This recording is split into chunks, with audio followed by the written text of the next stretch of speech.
আসসালামু আলাইকুম বন্ধুরা, লেখা বিষয়ক চ্যানেলে আপনাদের সবাইকে স্বাগতম। বন্ধুদের মধ্য থেকে ভিডিওর কমেন্টে একজন প্রশ্ন করেছিলেন যে আমরা কিভাবে বাংলা হাতের লেখা সুন্দর করতে পারি। তো বন্ধুরা, আজকের এই ভিডিওতে আপনাদেরকে বোঝানোর চেষ্টা করব কিভাবে বাংলা হাতের লেখা সুন্দর করতে হয়। আপনি যদি বাংলা হাতের লেখা সুন্দর করতে চান তাহলে এই ভিডিওটি আপনার উপকারে আসবে ইনশাআল্লাহ।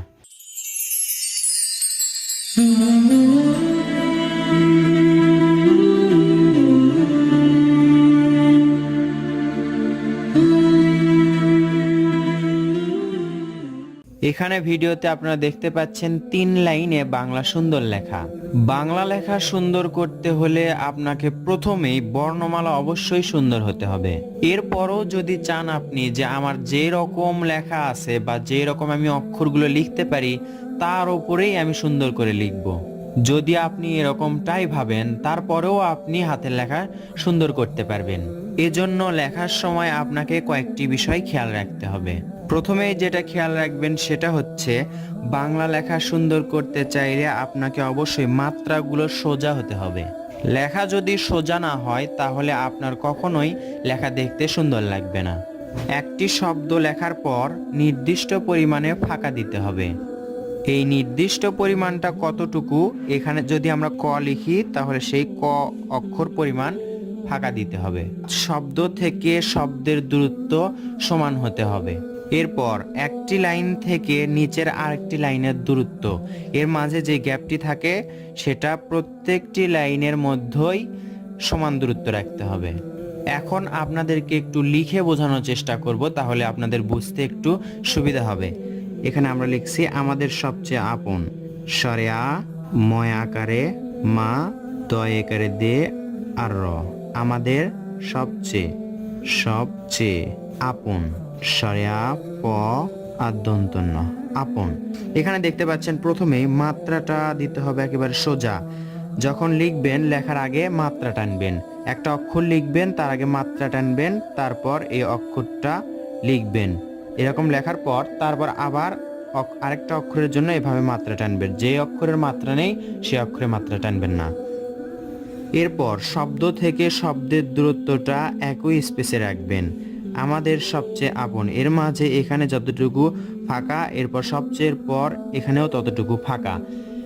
সবচাইতে বেশি ইম্পর্টেন্ট সেটা হচ্ছে নিচের যে দাগটা, এটা হচ্ছে আমাদের মনে করতে হবে এটা হচ্ছে কল্পনা রেখা। এখানে তো আমরা দাগ দিব না বা দাগ দেওয়ার কোনো প্রয়োজন নেই। এইখানে যে দাগটা দেখতে পাচ্ছেন এটা হচ্ছে কল্পনা রেখা। এই দাগটা যদি মনে মনে ধরে যদি সমান করে নিতে পারেন তাহলে আপনার বাংলা লেখা একেবারে সুন্দর আসবে।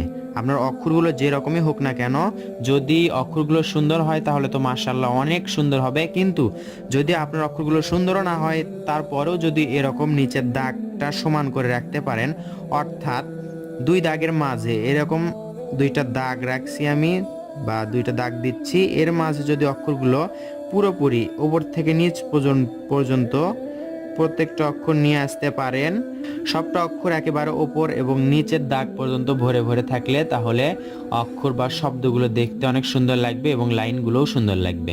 এখানে যদি আমরা নিচে একটি দাগ দিই, দাগ দিলে দেখা যাবে প্রত্যেকটা অক্ষর এই নিচের দাগের সাথে একেবারে সমান সমান ভাবে লেগে যায়। যদি এরকম হতো অক্ষরগুলো এক একটা নিচের দিকে বড় হয়ে আসতো, মানে এক একটা অক্ষর যদি ছোট বড় হতো তাহলে অক্ষরগুলো দেখতে খারাপ লাগতো বা শব্দগুলো সুন্দর সঠিক বিন্যাস হতো না। তাই শব্দ সুন্দর করতে হলে অবশ্যই অক্ষরগুলো একই মাপ করতে হবে। একই মাপ করতে চাইলে আপনাকে নিচে এরকম একটা কল্পনা দাগ দিতে হবে, মনে মনে দিতে হবে, অথবা আপনি চাইলে এভাবে দাগ দিয়ে প্রথমে প্র্যাকটিস করে নিতে পারেন। দাগের মাপগুলো যদি বুঝতে না পারেন তাহলে আপনারা বা বাংলা খাতায় কিছুদিন প্র্যাকটিস করতে পারেন। আমাদের এখানে দেখতে পাচ্ছেন আমরা যদি এত বড় করে লিখি তাহলে অক্ষরগুলো অনেক বড় হয়ে যাবে। যদিও নিয়ম এরকম করে অনুশীলন করার পরে গিয়ে আস্তে আস্তে ছোট করার, কিন্তু আপনাদের এরকম করতে করতে যদি বড় মনে হয় বা এটা দেখতে আপনাদের খারাপ লাগে তাহলে আরেকটি কাজ করতে পারেন। সেটা হচ্ছে এই দাগের মাঝে দেখুন প্লাস্টিকের স্কেল দিয়ে এভাবে ধরবেন, ধরে আপনার যেই মাপটা পারফেক্ট মনে হবে সেরকম মাপে হালকা করে টানবেন। প্রত্যেকটা দাগে এরকম করে হালকা করে টানবেন, তারপর দেখুন কলম দিয়ে বা পেন্সিল দিয়ে হোক এরকম করে লিখবেন। আমাদের এরকম নিচের যে দাগটা আছে সেই দাগের সাথে একেবারে লেগে লেগে দিবেন। আকার বা সবগুলো অক্ষর নিচের দাগের সাথে লেগে দিবেন। একারও এর থেকে বেশি বড় করবেন না। দেখুন, তারপর দেখুন, এখানে দেখুন কতটা সুন্দর লাগছে। এরকম করে যদি আপনারা বেশ কিছুদিন প্র্যাকটিস করেন বা অনুশীলন করেন, দেখবেন আপনার হাতের লেখার মানে অক্ষরের মাপগুলো সবগুলো একেবারে সমান হয়ে আসবে। আর আপনি যদি মনে করেন না বাংলা খাতায় অনুশীলনের দরকার নেই, আমি গণিত খাতাতেই এভাবে লিখতে পারবো, তাহলে তো মাশাআল্লাহ কোনো কথাই নেই।